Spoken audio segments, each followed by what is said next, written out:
particularly as a young female writer, but maybe all writers have this to some degree, people want to pin down a character in the novel as being you. Readers have often identified one character as being me in the book, and then they feel they can just slag off all the other characters. This week's guest is Sarvat Hasin, the novelist and dramaturg. Sarvat's most recent novel, Strange Girls, is a story about two young women, Alia and Ava, who meet at university and become completely wrapped up in each other. Sarvat and I actually know each other through a writing workshop group that we're both in. So we've seen each other's work from first draft to final manuscript, and it was a really lovely full circle moment to be able to talk about that process and both having books out this summer. We also talk about friendship breakups and why they're so much harder to talk about than romantic ones, and why many of the same skills that it takes to be a really thoughtful friend are very helpful for being a very good writer. Welcome to Character Study with Sarvat Hasin. It's great to see you on video, and it feels a little bit like going back to our workshops because we're friends, but we kind of got to know each other through being in a writing workshop group. And I was just interested what you think a writing workshop gives you a creative practice that you can't get from writing on your own. How long have we been doing our workshop? Has it been like a year and a bit or even longer than that? It must be. We should have had an anniversary. Yeah. I sort of came to it at a really interesting point in my sort of writing process because I was working on Strange Girls at the time, and I had been writing it for a couple of years at that point. I'd sort of been starting and stopping and starting again, and it wasn't working.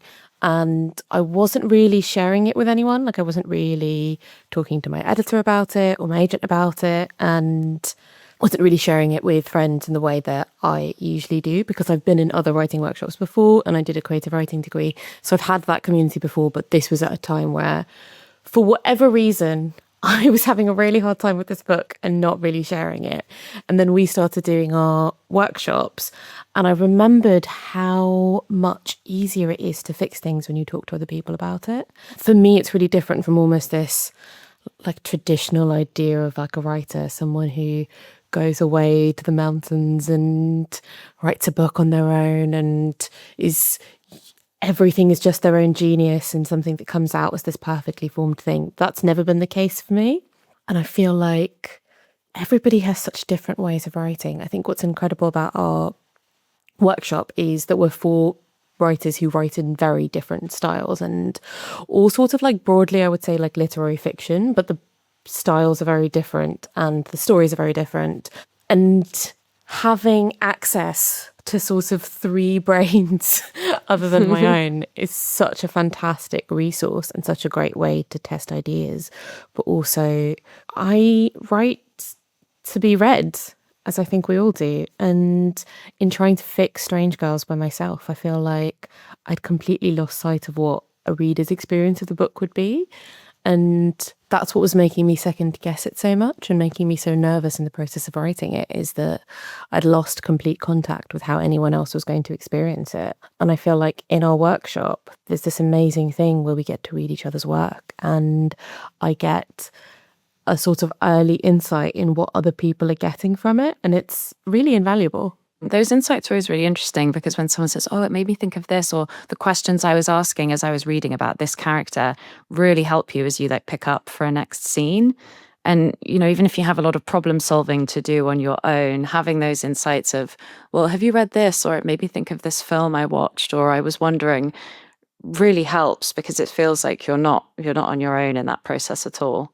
And it sort of does two things where if someone says, this reminded me of this film or this book or this play or this song or whatever, if you know that piece of art and you had intended for it to feel that way, you get this enormous sense of relief of, it's working. What I'm trying to achieve is working. I'm hitting that sort of mood or those themes or those notes.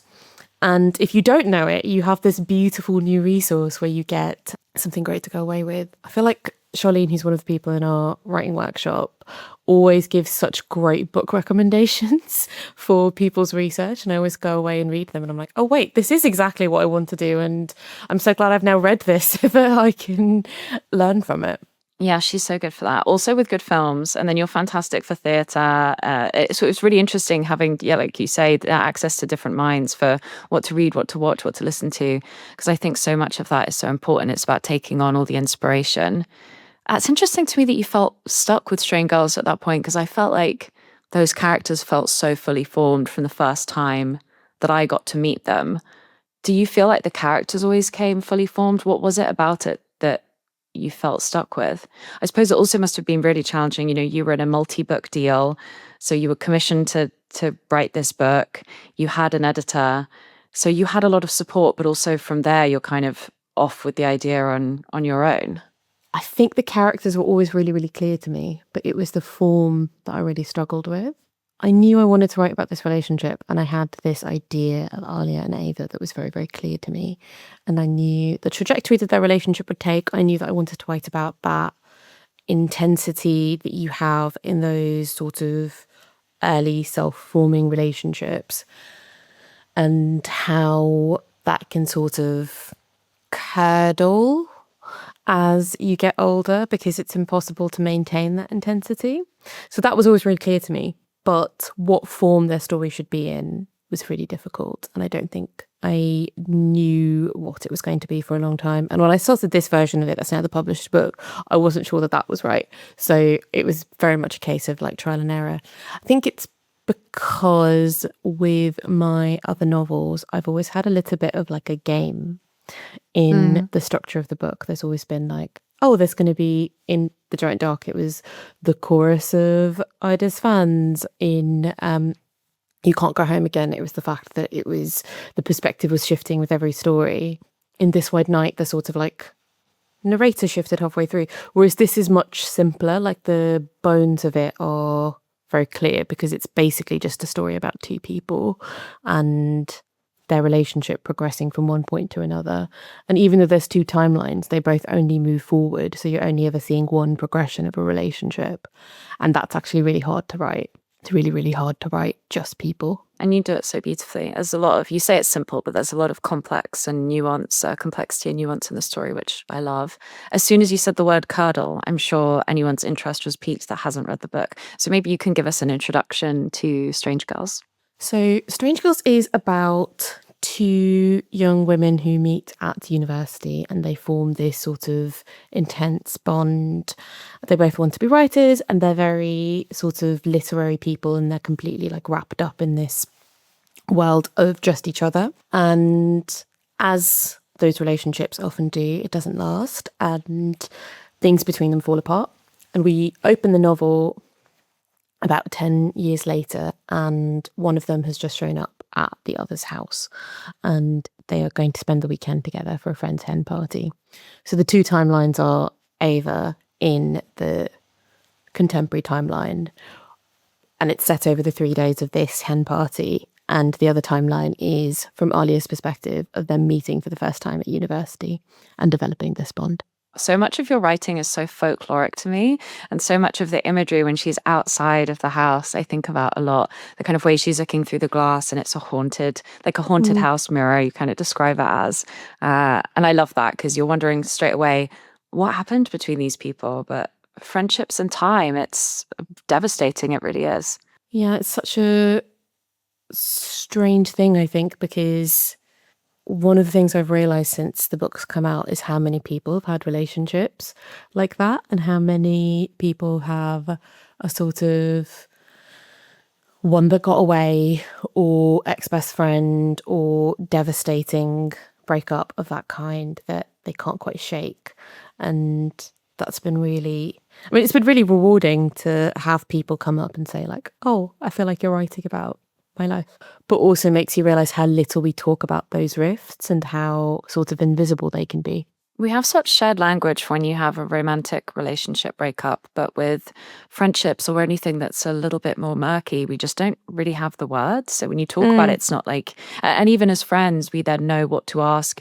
Oh, are you in contact? Do you feel like you have closure? We don't really do the same where you would check in on somebody that has a friend that's missing, especially where the lines have been a little bit blurred. I think it's embarrassing in a different way as well, isn't it? Because I think obviously most people who enter into sort of like serious romantic relationships do so with the intention that it's going to last for the rest of their lives.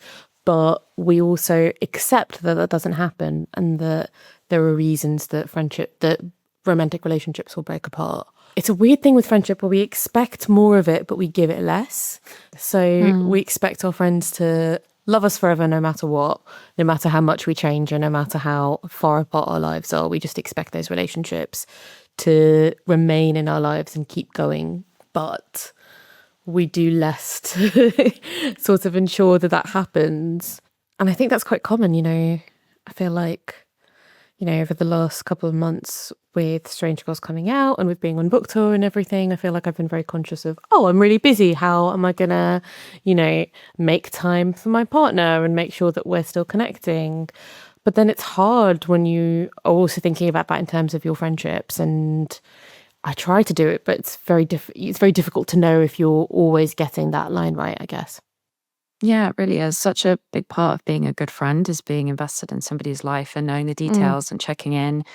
I caught up with a friend recently and I was really aware of that I hadn't been present enough because she was giving me updates on things that I realized that she was talking about her boss and I was like, I think this is actually a different boss. I don't know who this person is. And the level of which you can go into a conversation and understand the dynamics, like you need to show up and know that. That's how you show care, is by knowing about their siblings or or what's going on, and that care and attention really needs to be there. When you were describing that literally gave me a chill, because I feel like when I've been in those conversations and, or someone's mentioned, like, I've had this when someone's mentioned, like, they're going through a breakup of not a serious relationship, but a sort of like situationship. And I hadn't known they were in the situationship.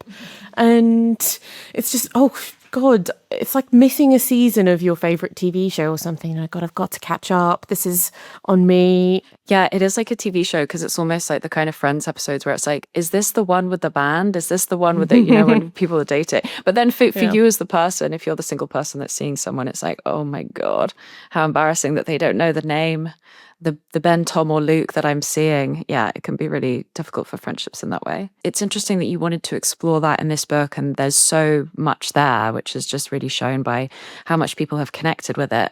But what's been something surprising that people have then taught you on the other side about these kinds of friendship breakdowns? I think one of the things that's been surprising has been how much people have read into the characters, their specific intentions, because it's a sort of dual narrative novel. For me, I feel like, or hope to have given each of those characters the same level of like depth and integrity, and therefore I find it very difficult to reduce either of them to this person was right or this person was wrong. But obviously when you're reading a novel, particularly a novel that's about a breakup, it's very tempting, and I do understand that, to be like, oh, this person's the problem. And anytime someone's had a really strong reaction to that, it's been really interesting. Or when they've not read something that I didn't intend to be there, but I can understand why they read it that way. I think there's a bit in the narrative where people interpret Ava's actions as being sort of like racist microaggressions, and I didn't intend to write it that way at all. But I can also understand why people feel that way. But for me, I've obviously written this character and I have to give her my full level of empathy. And therefore, to me, it's just like, oh, these are just two characters who have very different cultural backgrounds and they're trying to connect with each other across this cultural divide. And when that happens, obviously people will say things that feel not 100% right, but that's also the case in lots of long relationships and friendships. And I think the beauty of those long relationships is that you get to say things that aren't 100% how you would necessarily say them in public or say them on your social media, and to have that be accepted and forgiven.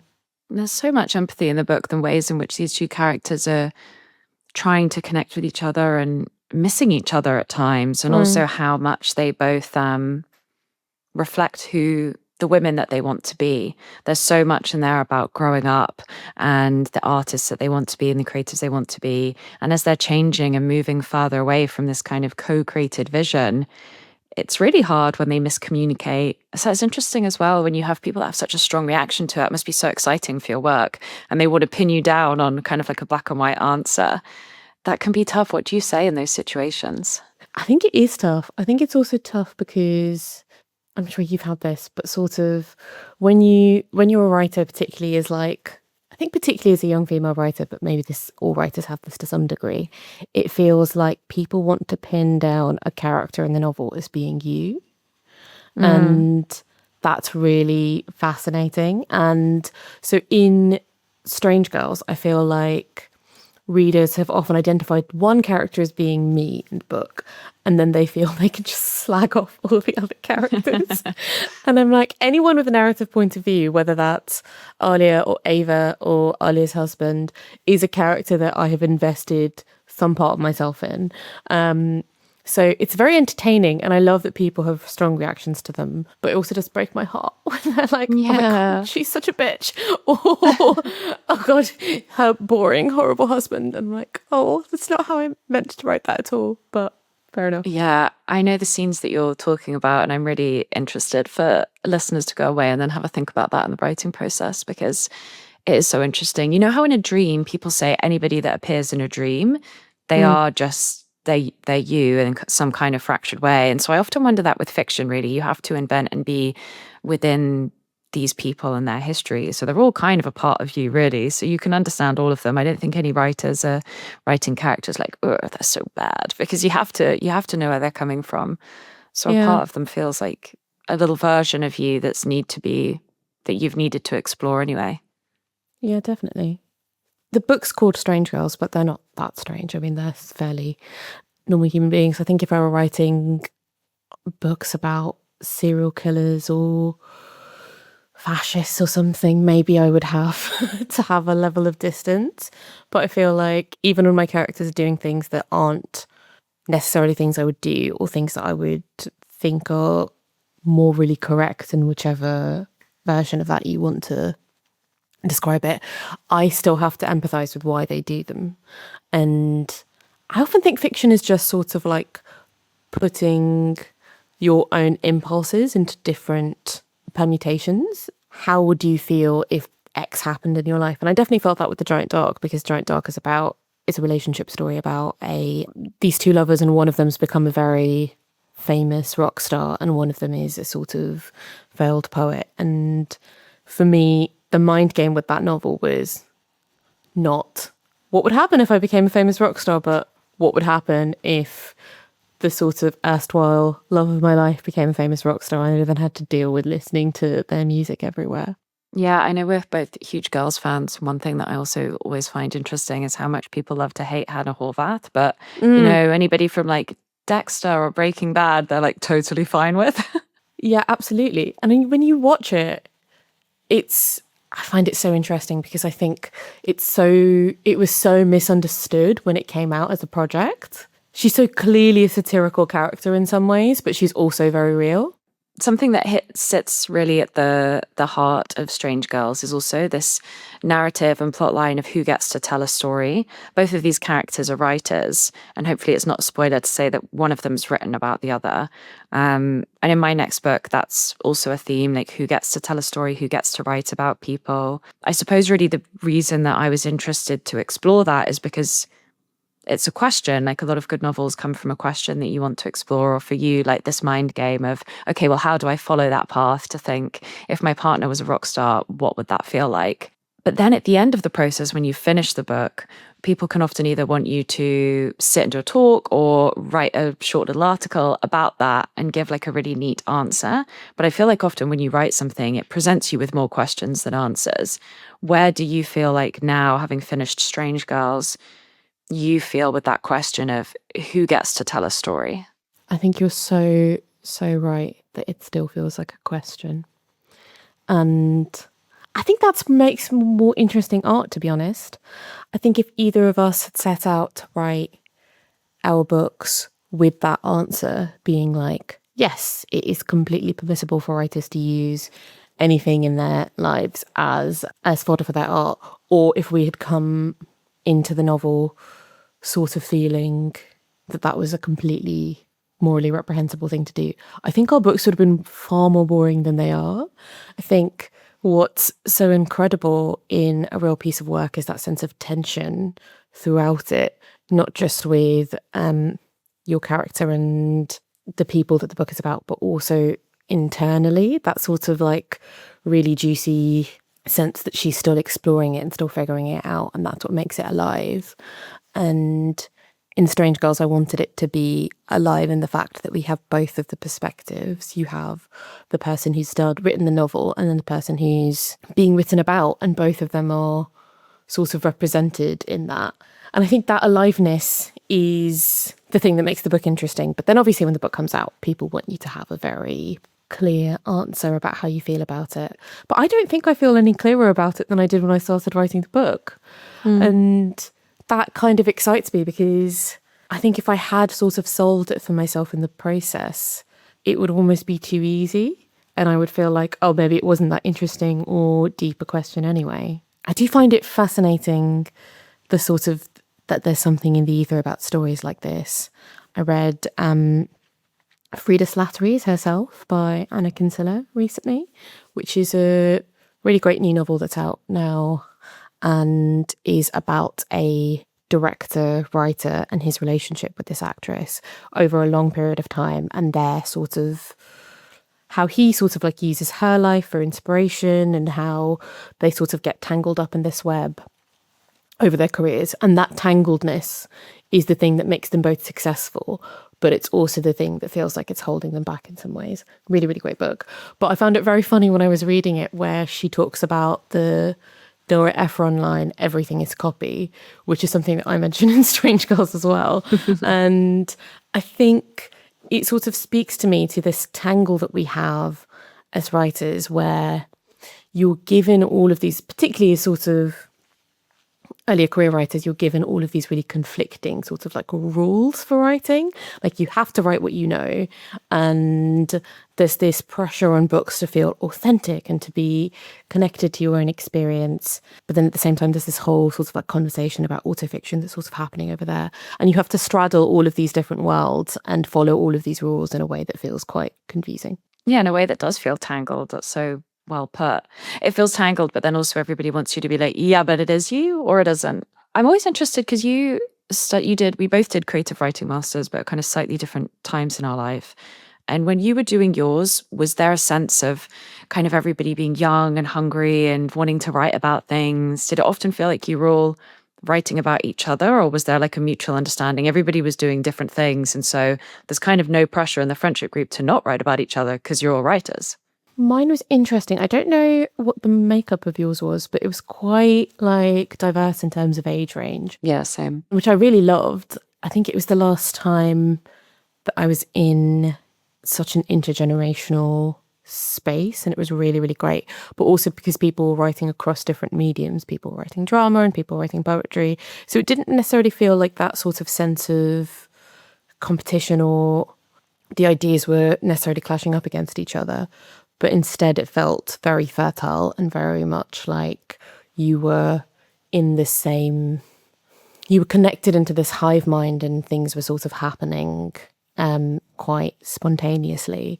And actually I had an interesting experience on that master's, because I started writing The Giant Dark when I was on it, or started thinking about it, which is kind of a retelling of the myth of Orpheus and Eurydice. And I was reading Rilke's Sonnets to Orpheus, and I had this group of friends who are still some of my closest friends, and we used to write together. And my friend, who's a painter, showed up at the place that we were all working, and he also had a copy of Sonnets to Orpheus. And we just both pulled this thing out of the ether and like been attracted to the same myth. And over the next few years, we're developing very different, interesting ideas around it. So it just felt like everything was kind of up for grabs. And you didn't feel that you were necessarily going to make the same thing, so it didn't matter. But you had people to talk to and to be inspired by. I love that. Hello, it's me, Freya, just letting you know that you can now buy my debut novel, A Real Piece of Work. It's a book about sisters, complicated families, and what happens to grief when it becomes a collective experience. You can now buy A Real Piece of Work wherever you buy your books, and if you go in store to Foyles, you'll receive a limited edition cotton bandana while stocks last. If you prefer to listen to your books, then you can get it as an audiobook. Happy reading! And that's something that's really reflected in Strange Girls, this excitement and this like mutual shared hunger and ambition. And it's only really later in the friendship that there's a sense of, one of them making it and the other not. It doesn't feel like that's ever a question in the beginning that, there's a finite amount of success that they can both have. And one of the things that I love about your book so much is how it explores who gets to make it in life.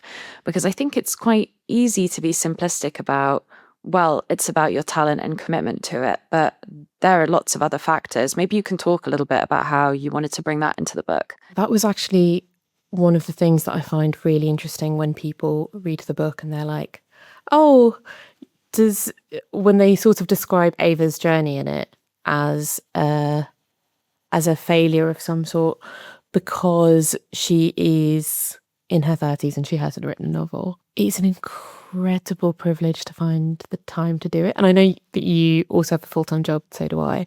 And so we're often like squirreling hours away in the morning or in the evening or on our lunch breaks or like going on writing weekends, which is really, really lovely. It does mean that you spend all of your free time writing, but to even have that free time feels like a privilege because it's so hard. It's so hard. Anytime you're writing, you're not doing something else. And it is necessarily taking away from your relationships, from your ability to do other things. But to have the freedom to do that, I think is very special.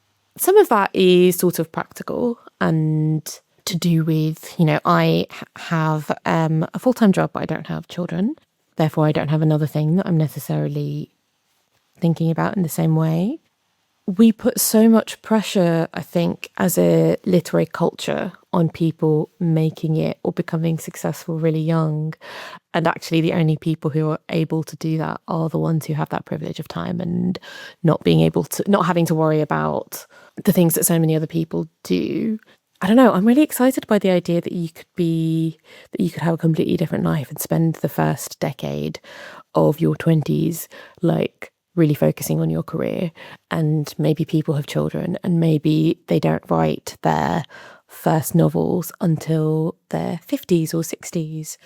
Why is that less impressive? Why is it just being a 19-year-old who's written a novel impressive?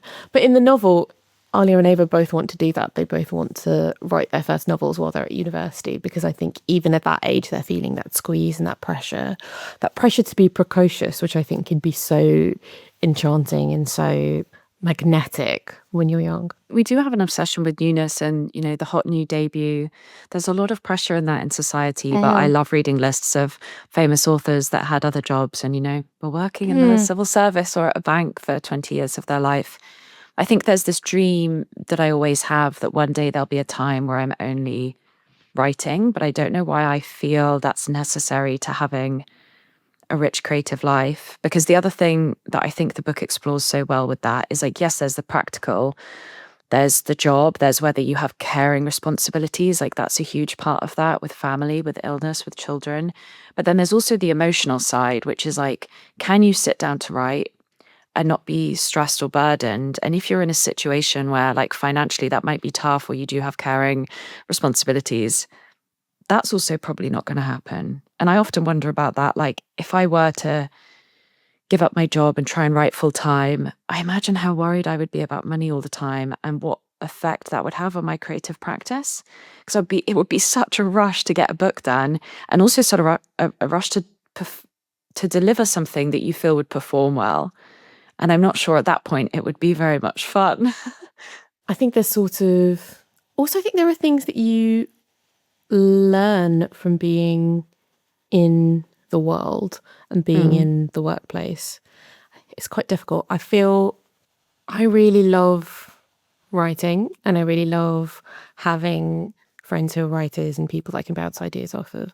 But I also don't want to just be in that world, because I think it can become quite insular sometimes. I think there's something almost terrifying to me about the idea of, like, when you're a novelist, it's so tempting to see the literary world as the whole world, because you have the world of your publisher, you have the world of your agent, you have the world of your friends who are writers, and then you sort of take one tiny step outside of it and realize that none of it matters to people who don't, people who aren't in it.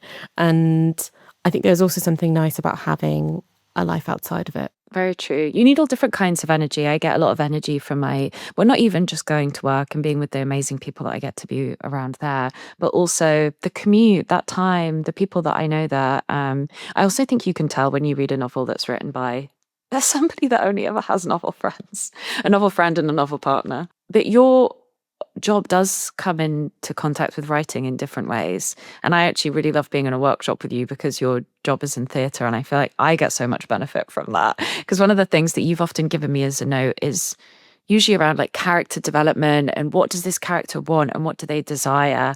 And I feel like a huge amount of that comes from the script development that you do and working in theatre. So I feel like I really benefit from those notes and your experience there. How do you feel like your work, maybe you can describe a little bit briefly what your day job is, and also how you feel like it really feeds in and helps accelerate your creative process when it comes to novels.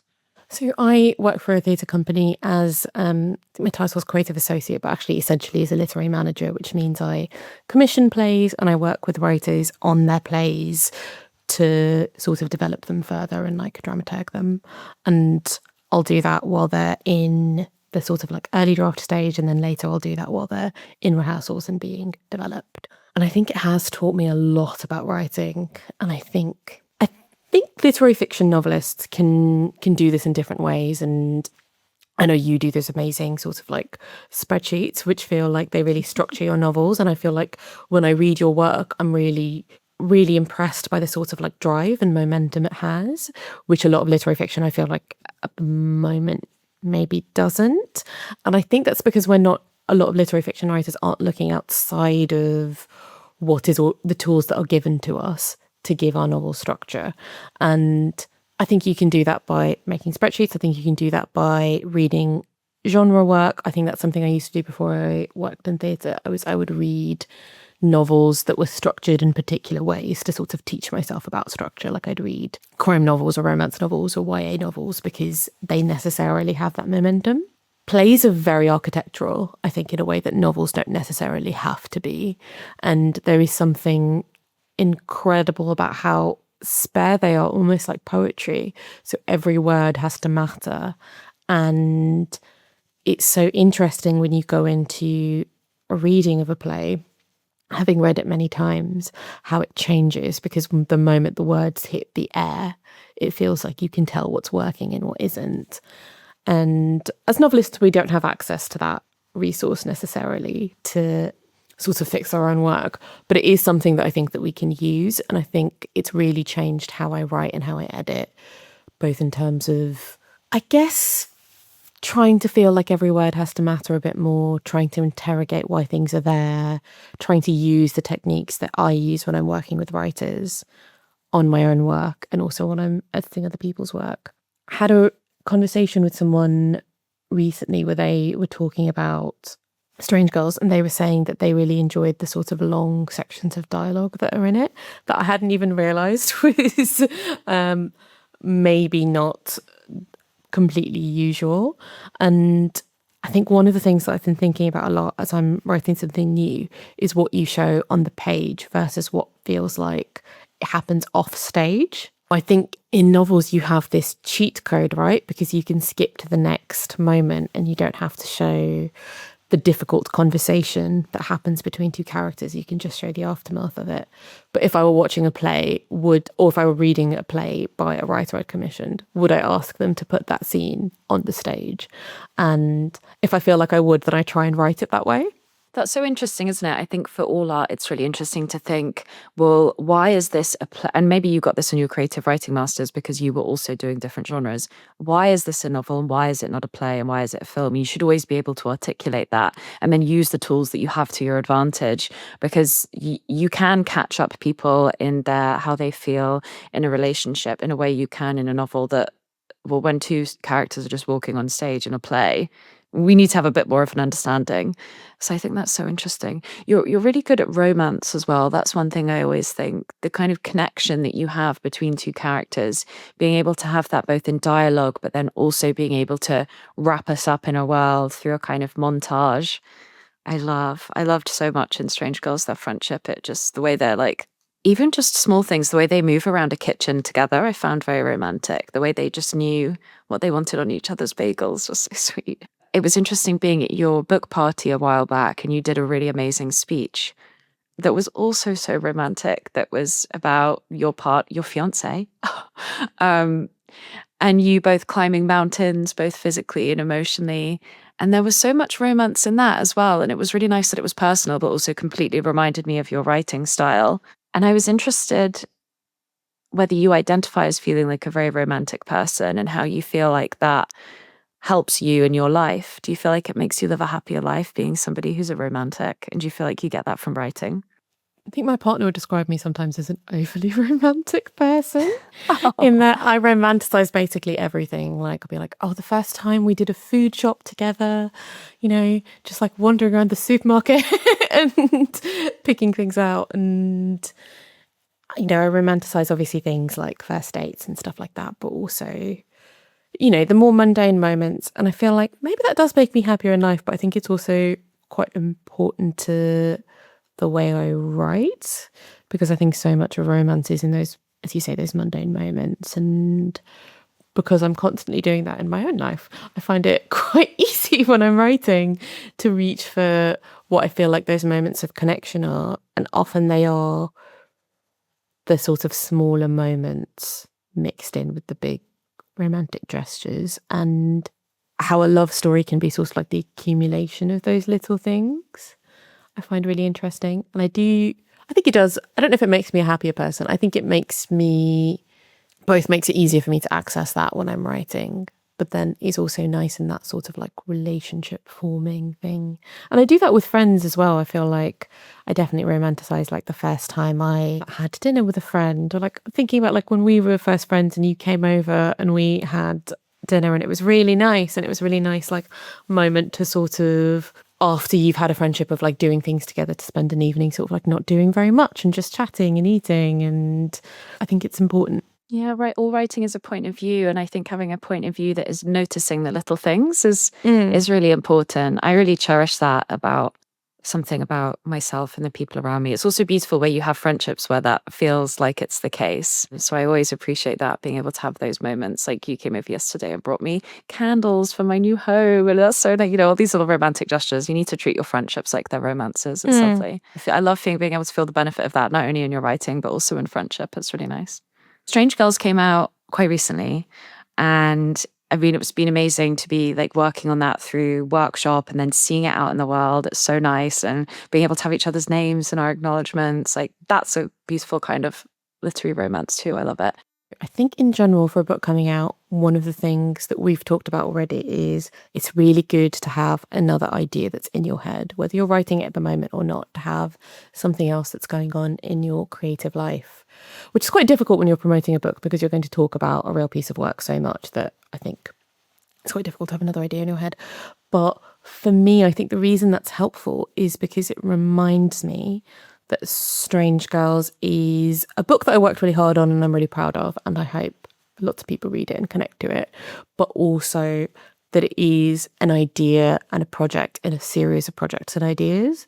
And, you're such an amazing writer, and I know the thing that you're thinking about writing next, I think it's brilliant. And I think it's good to remember that as well, and remember that, the goal is to have a long creative life and to work on lots of different projects.